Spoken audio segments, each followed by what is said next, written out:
قرآن کریم اللہ رب العالمین کی لاریب کتاب ہے، اور اس میں اللہ تعالیٰ نے مسلمانوں نہیں بلکہ انسانوں کے لیے، قیامت تک آنے والے انسانوں کے لیے اصول، قوانین اور ضوابط ارشاد فرمائے ہیں۔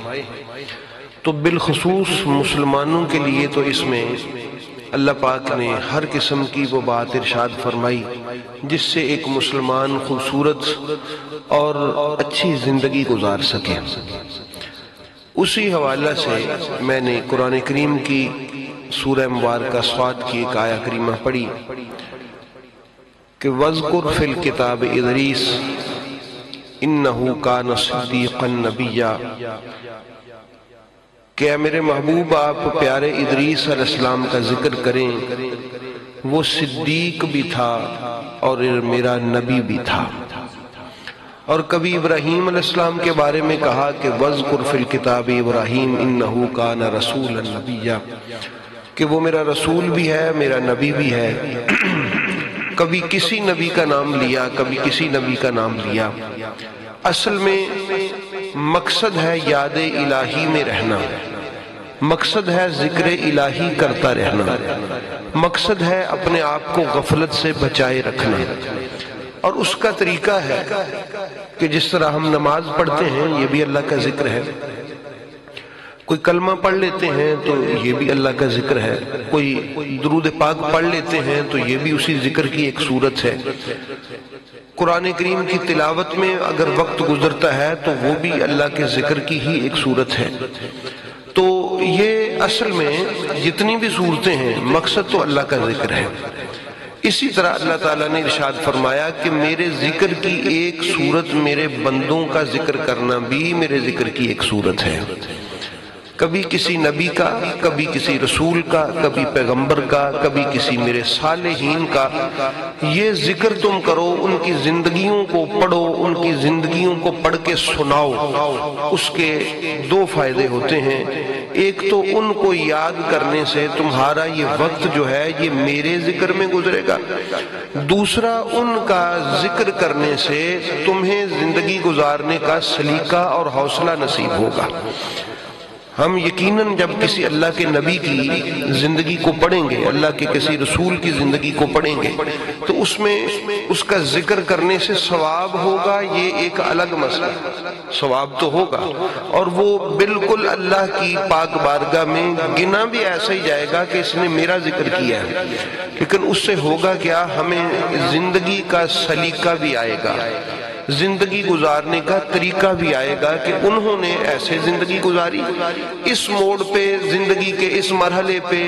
اس مقام پہ اس طرح سے گزرے۔ ان کی زندگی کا ذکر کرنے اور مطالعہ کرنے، پڑھنے، سننے اور آپس میں ڈسکس کرنے سے ہمیں خود زندگی خوبصورت گزارنے کا طریقہ اللہ تعالیٰ عطا فرما دے گا۔ تو اسی طرح احباب گرامی آج کی اس بزم میں اللہ تعالیٰ کے اسی حکم کو مد نظر رکھتے ہوئے کہ میرے بندوں کا ذکر کرو، چونکہ قرآن اصول بنا دیتا ہے۔ جتنے قرآن کے نازل ہونے سے پہلے دنیا میں بندے آئے جو عظیم و شان تھے، اللہ نے بائی نیم ان کو ذکر فرمایا کہ ان کا آپ ذکر کریں، اور اس سے سنت بنا دی، طریقہ بنا دیا کہ قیامت تک جتنے بھی عظیم لوگ آئیں گے ان کا ذکر کرنا یہ اسی اللہ کی حکم کے تحت ہوگا کہ جتنے بھی عظیم لوگ قیامت تک گزریں گے ان کو تم ڈسکس کرو، ان کی زندگی سے سیکھو،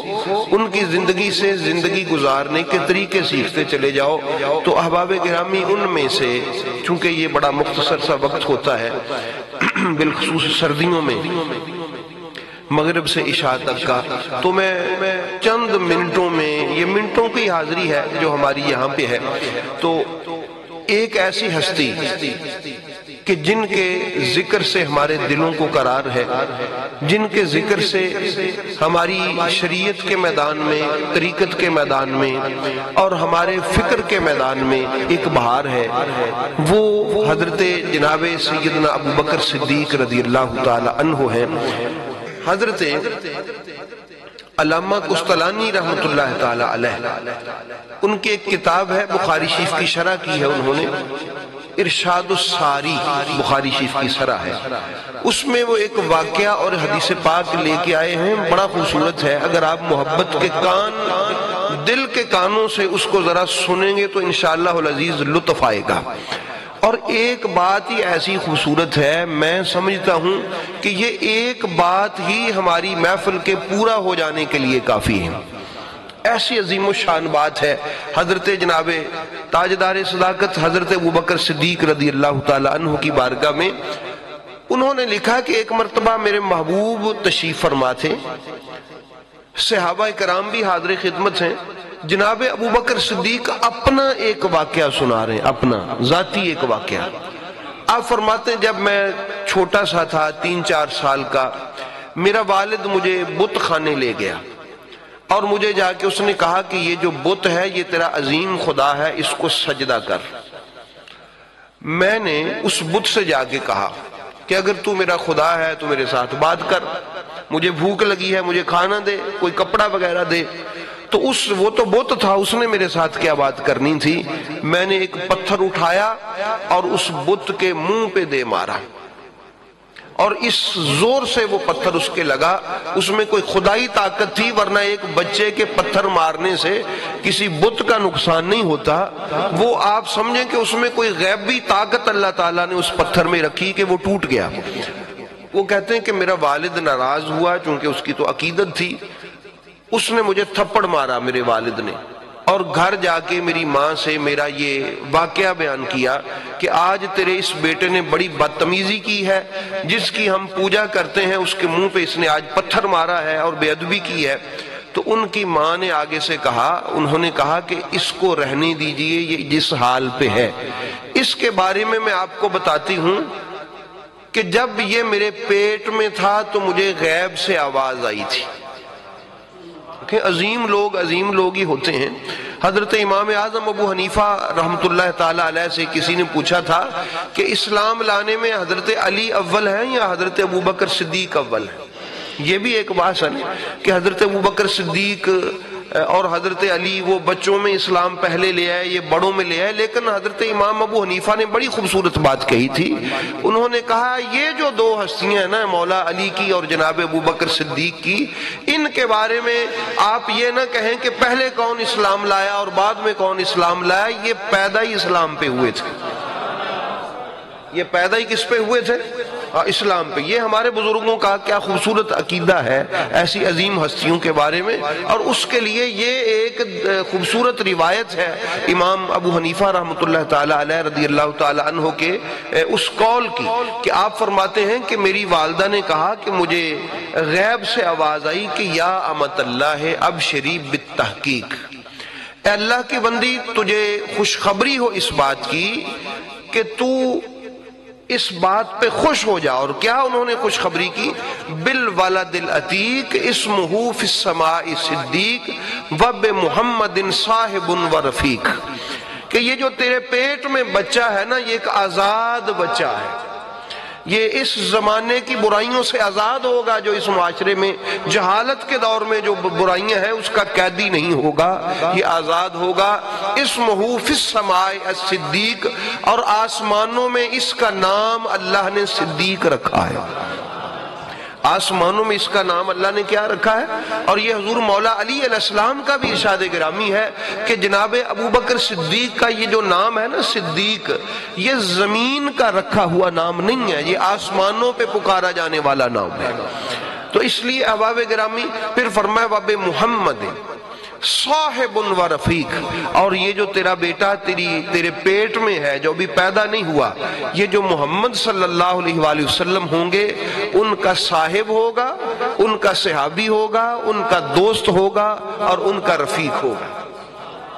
تو آپ فرماتی ہیں کہ یہ آواز میں نے غیب سے سنی۔ اچھا یہ تو واقعہ تھا نا حضرت ابوبکر صدیق کی والدہ نے جو بتایا، اور حضرت ابوبکر صدیق آگے پھر صحابہ میں بیٹھ کے میرے نبی پاک کے سامنے لوگوں کو بتا رہے ہیں۔ حدیث پاک کے الفاظ ہیں اس روایت کے، فلما انقضى کلام ابی بکر رضی اللہ تعالی عنہ، جب حضرت ابوبکر صدیق کی بات ختم ہوئی، نازل جبریل علیہ الصلاۃ والسلام علی رسول اللہ صلی اللہ تعالی علیہ وآلہ وسلم ویقول، حضرت جبریل امین علیہ السلام اسی وقت نازل ہوئے اور آ کے کہا کیا، صدق ابو بکر یا رسول اللہ، یا رسول اللہ، اللہ تعالیٰ نے مجھے بھیجا ہے کہ کہیں بھئی ہو سکتا تھا سننے والوں میں کسی کے دل میں کوئی شک آ جائے، سننے والا کہے کہ پتہ نہیں بھی یہ کیسی بات تھی جو اس نے سنائی ہے کہ میرے والد مجھے بت خانے میں لے گئے، میری والدہ نے پھر آگے سے واپسی پہ یہ جواب دیا۔ اللہ تعالیٰ نے فرمایا یہ بات ابو بکر کی بات نہ رہے، جبریل جاؤ جا کے بتا کے آؤ کہ یہ بات جو ابو بکر کر رہا ہے یہ سچ کر رہا ہے، اور خدا کی بھی یہی بات ہے، خدا کی بھی یہی بات ہے، کیونکہ ابو بکر صدیق کبھی جھوٹ بولتا ہی نہیں ہے، صدیق اسی لیے اس کو کہا جاتا ہے۔ اور دیکھیے میں نے ایک نبی کا نام لیا، وَاذْكُرْ فِي الْكِتَابِ اِدْرِيسَ إِنَّهُ كَانَ صِدِّيقًا نَبِيًّا، پتہ چلا اللہ اپنے نبیوں کو صدیق کے رتبے پہ فائز فرماتا ہے۔ کن کو؟ انبیاء کو۔ اندازہ کریں حضرت ابو بکر صدیق کو اللہ تعالیٰ نے یہ صدیقیت والا مرتبہ عطا فرمایا جو کسی نبی کے طفیل ہی کسی کو عطا کیا جا سکتا ہے، اور نبوت کے بعد بہت بڑا مرتبہ ہے یہ جو صدیقیت کا مرتبہ ہے۔